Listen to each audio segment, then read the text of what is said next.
For me, it's really important to say that you need to do the data analysis, like the traditional HR controlling, because it's the first step for me to have a deep dive in the data, that you see what the data shows you, that you see where could be some problems, where could you help the company with some use cases. So this would be like the first step for me.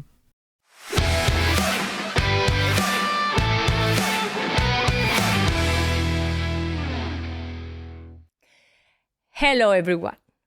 Welcome to the Data Innovation Podcast. Thank you for joining us. Here you find expert voices, fresh insights, and the newest trends in data and AI. Let's dive in. Today, we will be talking about a topic, a very interesting topic, for me as well, a topic about I am very curious. And this is about workforce intelligence. And to be more specific, how people analytics shapes HR strategy. For this topic, we have today a data professional, an experienced data professional, and this is Sarah Kalmuk. Sarah, welcome to our podcast. Hi, my name is Sarah. I'm responsible for the product people analytics, and I'm working as a HR data analyst. And I have a lot of experience in the e-commerce area and the retail area. And now I'm working at DM in Karlsruhe, and I'm responsible there for the product people analytics. And we show how we turn data into actionable insights. And yeah, it's very nice to see you here. And thanks for the invitation. It is a pleasure having you here. Thank you for coming, for being here with us and sharing your experience. Yeah. I am really excited. Thank you so much. Yes, workforce intelligence, people analytics. These are, I would even say, relatively new terms for many people, I can imagine. And the term is new as well. Can you define this term in easy words, Sarah? Yeah, of course, I try. The most important part of it, it's to turn our HR data into insights for the company and to focus on qualitative and current challenges in the area of employee data and to analyze the data. And the main goal is to keep our employees confident and to get some insights with our HR data. This is, I think, a very good definition because it is about transforming, as you said at the beginning, transforming data into strategy. And everybody who knows what is the goal of working with data, it is not only just to collect data for just collecting. It is about transforming it into actionable insights. And this is your job, let's say, your description. I think this is really amazing and interesting. And you are dealing with a very, let's say, rich data because it is you have so many possibilities for increasing the satisfaction of the employees. Yes, and I think this could be a very good introduction, let's say, to the next question. And this could be about knowing, dear Sarah, why is this approach so important for organizations? What could be, in your opinion, why it is so important? Yeah, in my opinion, it's important for every kind of company because every company has some employees. And it's more about having a look in the future, like you see what could happen in the future and to be actionable, or you have the possibility to make your decisions.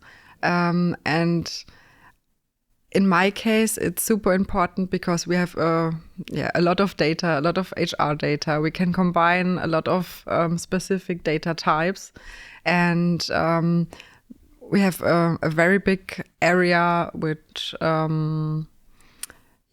analyze the HR data and what happened before, and we want to see what will happen in the future with people analytics.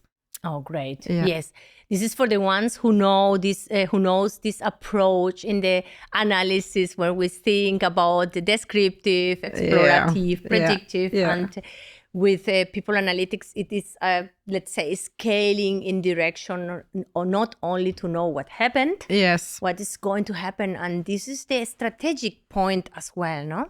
True, yes. It's a mix between the strategic part and also we need some data scientists, we need data engineers. It's a combination of all of them because it's necessary to have the skills and to also have the right company. Really interesting. Yes, it's very important. And I hope that many organizations which are listening to this podcast get inspired as well and could think about, in case they are not doing it, or in case you are not doing it, that and you are thinking about starting with it, that you get inspired. And the next question would be, let us learn from Sarah, who is already advanced in this area. What would be, let's say, the next the first steps that you could say, okay, organizations which are thinking about starting with this approach, what should they do at first? In my opinion, I guess it's necessary to see the problems, to look at the data, and to have like the first analyze what could help the company and to understand the use cases, to understand the problems of the company, and to see what kind of topics could be necessary for the future, and also to get the right people together, because it's a mix between the people from the tech part that you see it's necessary. It's you need a data scientist, you need a data engineer, and also you need the strategic part because it's a mix of both, and you need all skills. And it's really necessary to get like a deep dive in the data and to have all the people on one table, you know. And then you should have like a plan, what you do first, or what's your first use case. And I would recommend that you take your first use case and to take a deep dive in the data and to see where it leads to. Yes, this is a typical, let's say, situation where expert teams has to work with business people together. And in this case, you are representing both, no? Because you have experience in data analyst, and now you are representing the business unit as well.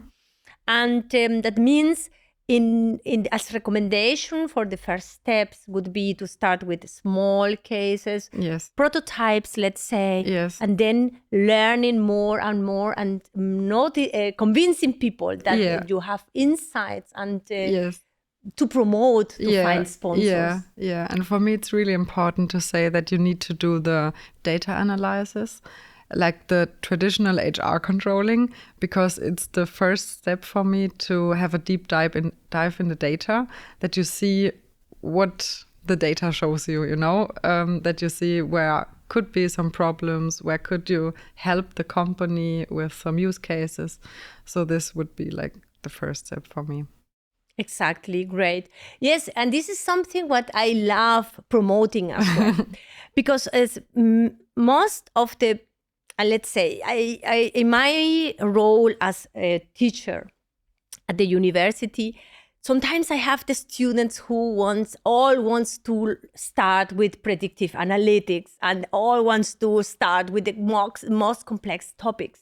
And what you are saying is that this, let's say, the descriptive analysis, just to knowing about the problem, to learning about it, is a big important step as well. Yes, true. And it's necessary to do all the steps.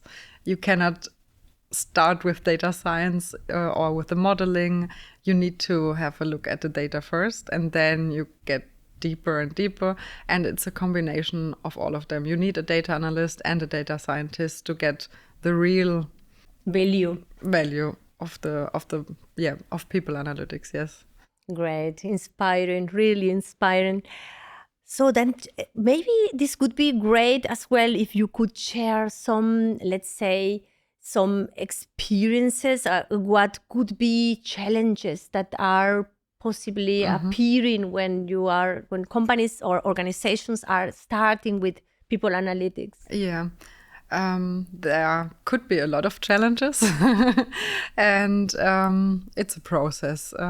But I guess the first thing you need to have are the people and the same kind of strategy and opinion about people analytics and where you want to go in the future.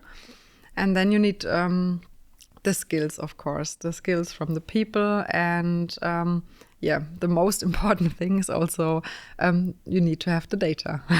Without the data, you cannot have a deep dive in the topics.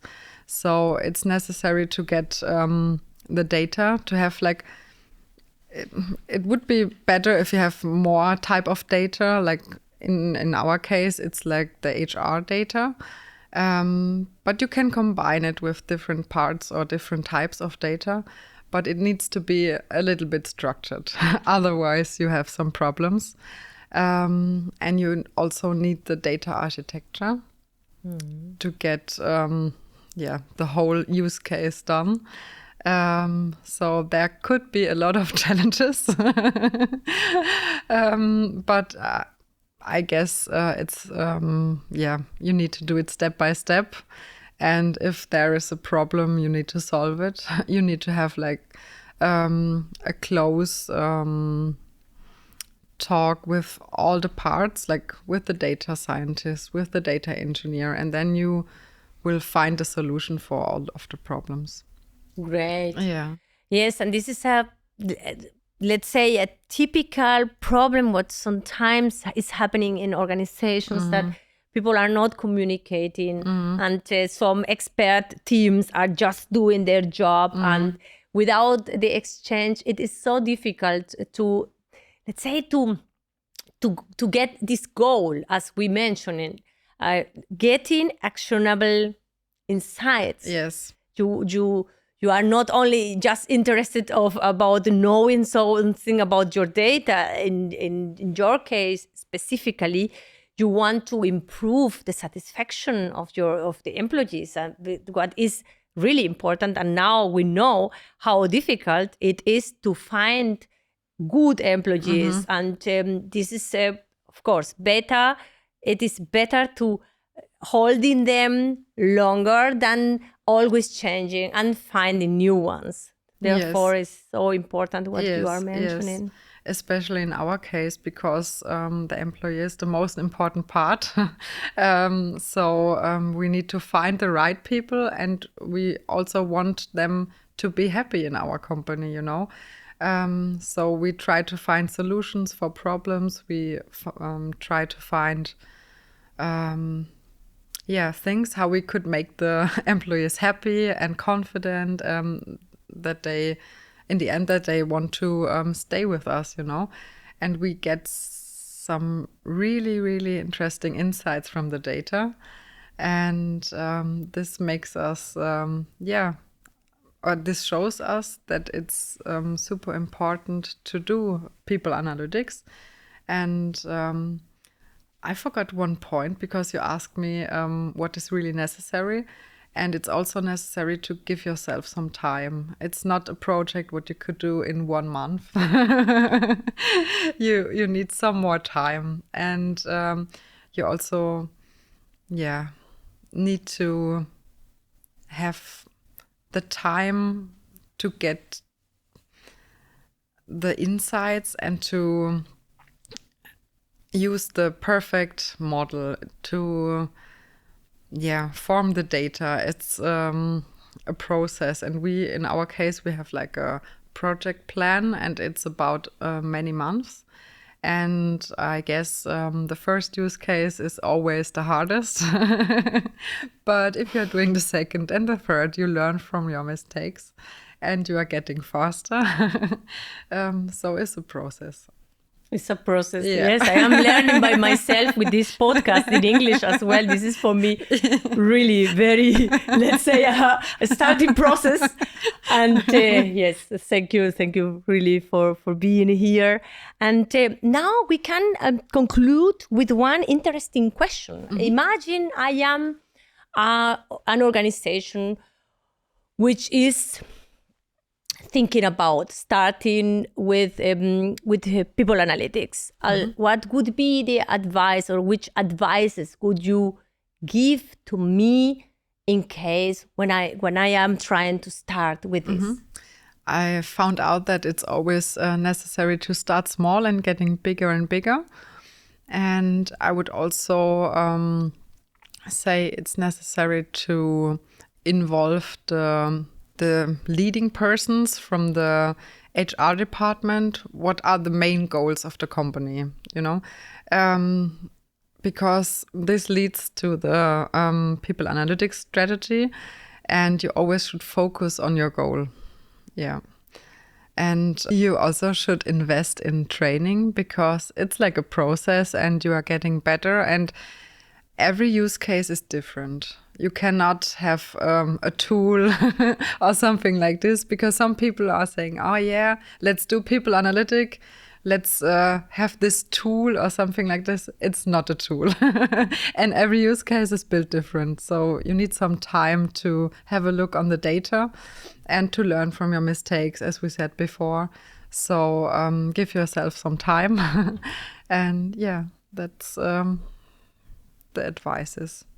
Yeah, and also, of course, the data privacy. We have a lot of tools which we should not use because HR data are very, very, very sensitive data. It's one of the most sensitive parts from the data what we have, and we are dealing with the data from our employees. So we should have handled this with respect, and we also should engage all of our stakeholders. Great. Yes. A lot of important things what you have mentioned about ethic and compliance and data being careful treated, and this is good to know that that people like you who has a solid background about this topic are developing it into big. Even starting small, as you said. This is, I think, what I really love. I am a big participant of it because it is about a marathon. It is not about sprinting. And this is important that it is clear in such situations, because this is a process, as you already mentioned. Great. So, Sarah, thank you very much. It has been a big, big, big pleasure having you here. Thank you. And yes, now I would say thank you, dear community, as well for joining us. I hope you got fresh insights. I hope you got knowledge from our dear guest, Sarah, experience. And I hope you share and make a subscription of our podcast. And I hope you are listening next time as well. And until next time, stay curious, stay data-driven, and stay innovating. Thank you so much. Bye-bye. Bye-bye. Thanks.